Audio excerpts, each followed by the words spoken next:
Hello বন্ধুরা, তো আজ দুপুরে রান্নাবান্না নিয়ে চলে আসলাম তোমাদের কাছে। তো আজকে আমাদের ঘরে পুরো ভেজ রান্না হচ্ছে, তাই আমি পনির এখন কেটে নিচ্ছি। মটর দিয়ে পনির করব। আর আমারও তো পনির অত ভালো লাগে না, কিন্তু আমার হাজব্যান্ডের ভীষণ পছন্দ পনির, তাই মটর পনির বানাচ্ছি। আর যেই গরম দিয়েছে, আর তার সাথে করব হচ্ছে লাউ দিয়ে বড়ি দিয়ে। এটা লাউ আমার ফেভারিট, আমি ভীষণ ভালোবাসি লাউ খেতে। তো দেখো রান্নাবান্না বসিয়ে দিয়েছি, চলছে। এখন পনিরগুলো এক এক করে ভেজে নিচ্ছি। আমি পনির একটু ভেজেই নিই, ভালো লাগে আমার। তো এই দেখো, পনির একটু হালকা করে ভেজে নিলে ভালো লাগে। আর এখন মশলা আমি পেস্ট করে নিচ্ছি মিক্সচারে। এখানে এই সিম্পল যেরকম দেয়, আদা, লঙ্কা, টমেটো, জিরে, এগুলো পেস্ট করে নিয়েছি দেখো।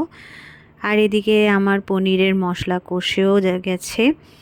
আর এইদিকে আমি মটরগুলো আমি সেদ্ধ করে নিয়েছিলাম প্রেশার কুকারে। আর এই দেখো বড়িগুলো এখন ভেজে নিচ্ছি, লাউ দিয়ে করব। আর এটা আমার না ফেভারিট, লাউ বড়ি দিয়ে।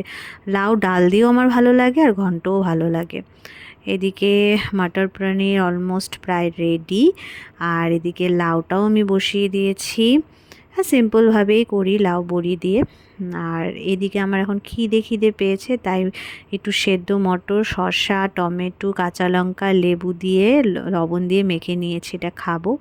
আর এখানে উপর থেকে একটু ধনেপাতা দিয়ে দিয়েছি। তো আমার মটর পনির রেডি। এদিকে লাউ বড়ি দিয়েও আমার রেডি। তো কেমন লাগলো আমার রান্নাগুলো বলো। টাটা।